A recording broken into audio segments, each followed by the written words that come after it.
Shania was 18, in her last year of secondary school, and So school as you used can to feel see, the easy key to this whenever problem Tanya isn't just walked in the into the formula, room. it's in the approach. Tanya was young, blonde, cheerful, and she gave lessons in a way that made the hours then she just disappear. disappeared. Shania's I don't know where 17-year-old she sister went. Jomi said the same thing about her own I see teacher, you've all Jessica, spotted my a latest lively guest young speaker. brunette who never let a class go dull for even a minute. One ordinary day, the school secretary knocked on both classroom doors and asked Jessica and Tanya to come to the principal's office. They went with small, reluctant smiles, expecting some boring meeting, but the moment they arrived, something felt wrong. The secretary, Jane, opened the door wearing a retro-futuristic silver-gray bell-bottom jumpsuit, silver-gray high heels, and a tiny hearing device in her ear. There was a strange blue glow inside her pupils, and before either teacher could ask a question, Jane and several female colleagues forced them into the chairs in front of the principal's desk. Then the principal walked in and looked at them with cold amusement. He said, "You two make the classroom more pleasant." Before they could answer, tiny hearing devices were put into their ears. He pressed a button. Both women jerked in pain, cried out, bent forward, and covered their eyes with their hands. Jessica fought first, shaking and trying to resist whatever was happening inside her mind, but slowly she gave in. Tanya saw Jessica surrender and kept fighting longer until the principal softly told her, "Let the good feeling come, girl." At last, Tanya gave in too. When both women looked up again, a blue glow had appeared in their pupils. Jane and the others led them away to a dressing room, and minutes later they came out changed.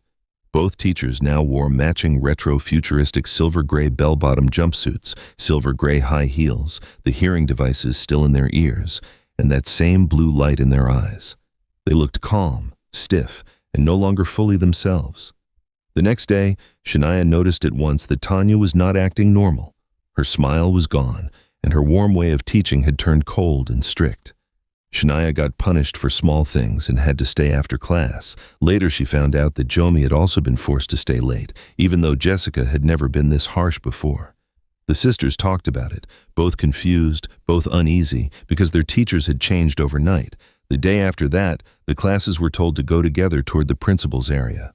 Shania felt dread rising in her chest and slipped away from the group before anyone noticed. Hidden out of sight, she watched Tanya command the students to place tiny hearing devices into their ears. Petra, Sandra, and the whole class obeyed. Then came the screams. The students convulsed in pain, some fighting the trance for a few moments, others falling into it almost at once. When they straightened up again, their pupils glowed blue, just like Tanya's.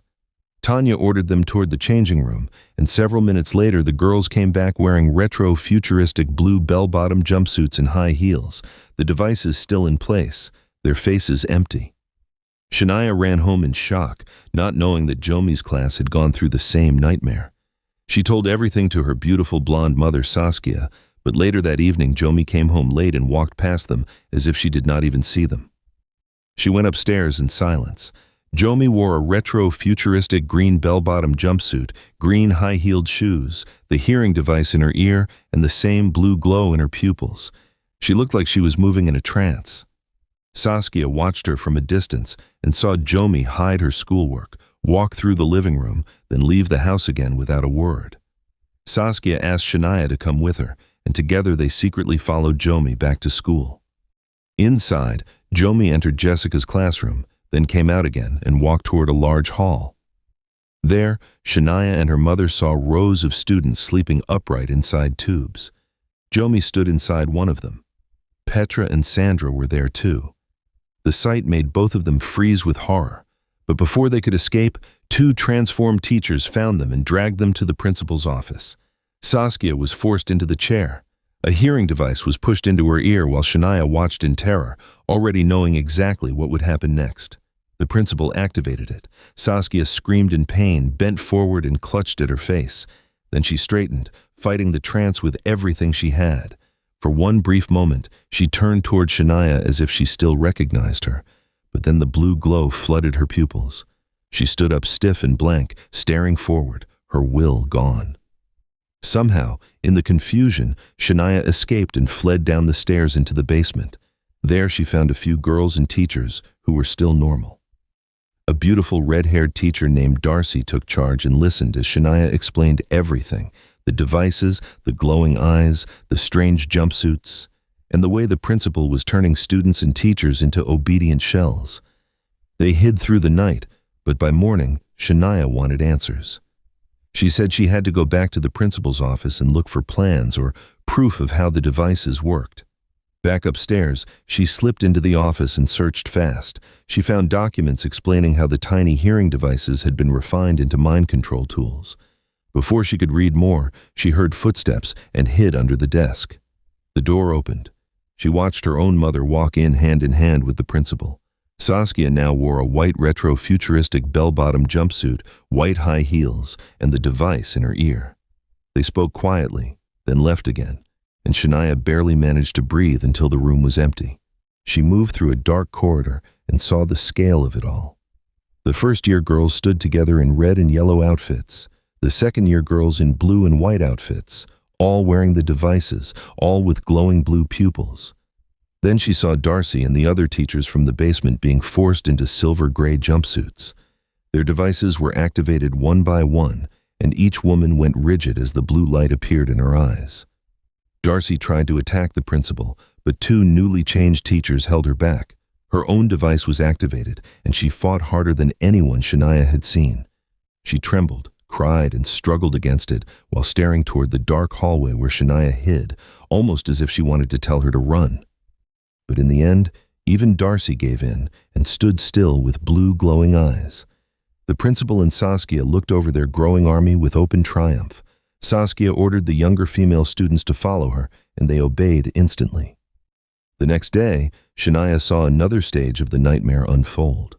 The principal selected certain girls, including Jomi, and took them inside. When they came back out, they wore black retro-futuristic bell-bottom jumpsuits with black high heels. Their pupils no longer glowed blue, but red. Their faces were colder, sharper, and almost watchful. The principal called them the controllers. Later, Darcy and the other captured teachers were taken in as well. When they returned an hour later, they wore yellow jumpsuits with yellow shoes, and their eyes glowed yellow. They carried belts with batons, pepper spray, and handcuffs. The principal called them security and said they answered only to him and the controllers. Soon after, Jomi spotted Shania hiding behind a dark corner and called for security. Darcy came with two others. They cuffed Shania's wrists and marched her to the office. There, the principal, Jomi, Saskia, Tanya, and Darcy all discussed her fate while she sat trapped and shaking. She was forced into a red retro-futuristic bell-bottom jumpsuit and red high heels. Then her mother stepped forward and pushed the device into her ear. As the principal prepared to activate it, Darcy began fighting again. Tears filled her eyes. Something inside her had never fully surrendered. The principal pressed the button. Pain tore through Shania, and she screamed, bent forward, and covered her eyes. She fought as hard as she could, but the trance dragged at her mind until at last a purple glow appeared in her pupils. That was the moment Darcy finally broke free. She ripped the device from her ear and destroyed it, grabbed her baton and struck the principal with all her force. He fell backward, hit his head on the edge of the desk, and collapsed lifeless to the floor. Blood spread across the room. Darcy found the control button and pressed it. Across the school, every device shut down. The next day, the students and teachers woke from the nightmare and slowly became themselves again. Jomi came back. Saskia came back. Petra and Sandra came back. Jessica and Tanya returned to the kind, lively teachers they had always been.